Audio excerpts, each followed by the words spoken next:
level. Really appreciate that about you. Brad, what's up, brother? Good morning. Like to hear what you've got to say on this morning. Hey. All right, so this is where you ducks need to start hanging around a bunch of eagles and take notes and listen. So what I did was I Googled shift, obviously, and Gary Keller wrote a book called Shift. And it is, don't get confused by the title. It says How Top Real Estate Agents Tackle Tough Times. Forget about the real estate. I am telling you, if you buy every book in his series and read it and replace real estate agent with whatever you do, you're going to get 70, 80, 90% of this content was written for you because it's about business. He just happens to be in real estate. So what popped up, I was looking at the 12 tactics in a shift. He has studied top real estate agents. This is not his opinion.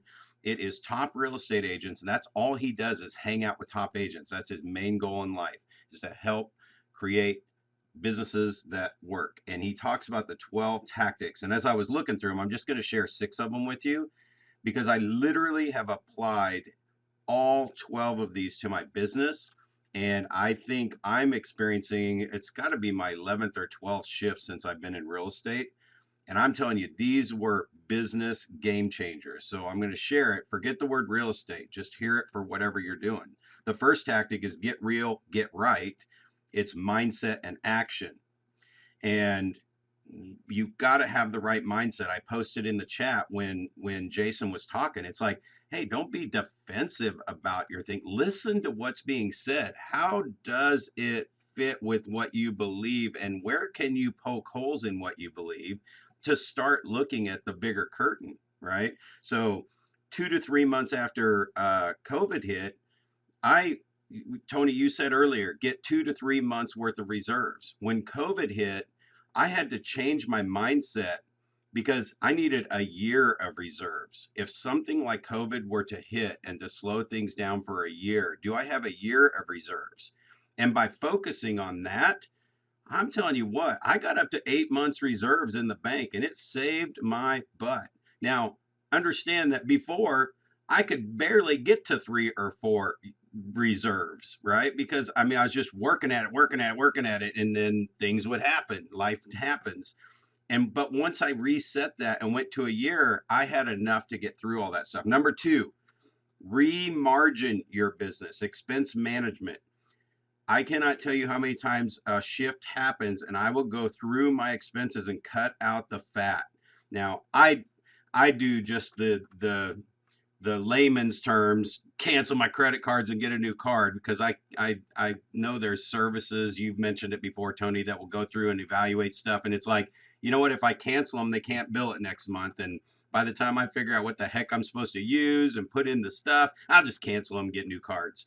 And it's awesome. It's a pain in the butt to get some of the other stuff on, but it makes you look at every single thing coming back through. So just being a steward of my money. Number three, I'll go through this a little quicker because I don't want to take up all the stage time, but do more with less.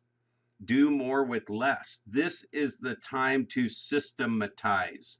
This is the time when you should have a machine running. Whatever it is you do every day, document everything you do every day, and then you follow your system. And if your system has all the little gaps filled in, all the little details in it, then somebody else will be able to come along and duplicate what you do. This is the time to do it. You systematize where it'll double or triple your income so you can get more reserves. Get to the table for lead conversion. I mean, this is where find the motivated is. I'm sorry, I'm messing you up here if you're taking notes. Number 4 is find the motivated. All right, so hyper focus on who's most likely going to do business with you. Scott and I had a great conversation yesterday, and it's about finding the people that are most likely really ready to do something. I'm doing searches for homes that were bought 5 to 10 years ago that sold, that those people are still in their house because they're thinking about moving right now. The average American moves every 5 to 10 years. So why not go 5 to 10 years back and start hyper focusing on those people who are starting to think about moving but don't know if they can do it in this market, and then you plant the seed of what they could sell their house for 5 years later. I mean, they're going to be like, holy crap, the market's gone crazy. Get to the table on lead conversion, staying in touch with people, capture, connect, and close the deals. Pay attention to your database right now more than anything. And the last one I'll give you, I'm not going through all 12. I'm just going to give you 6, and it's all in the book Shift by Gary Keller. Catch people in your web, internet lead conversion. So here's a little test for you.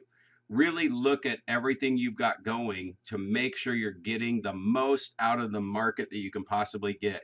Google your name, Google your business name, Google your product. See what pages pull up in Google. Go through every single page and every single website and every single capture form that you have out there. Fill out the form, hit the submit, and see where the lead goes. Do you even know where the leads are going? Man, this is a scary one for real estate agents because our properties get plastered on 350 websites.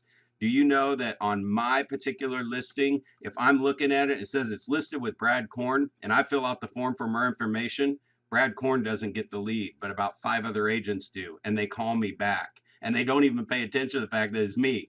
I think it's hilarious. So where are your leads going? So those are the 6 I'll leave you today.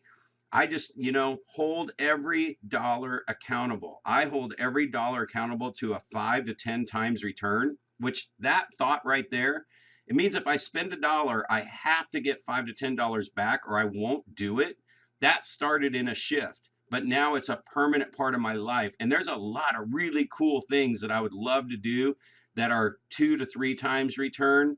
But if I save that dollar and be a steward of it for a 5 to 10 times return, I may have fewer things that I get to do, but I get a bigger payoff on the ones that I do do. I just said do. All right, so that's my share for you today. Hey Tone, I want to put an exclamation point on what Coach K just said. You can only have the kind of conversation or be accepting of the information that he just disseminated if you ascribe to this bumper sticker: radical personal responsibility. Right? If there's any cell in your body that is blaming the government or skin color or who you love or sexuality or gender or any of that, if there's any cell in your body that is holding anyone else accountable for the things that are going on in your life, then that is where you got to start and say radical personal responsibility. Because once you're there, you're actually free to create the future that you see for yourself and your family. Thanks, Coach K. That was beautiful. I agree.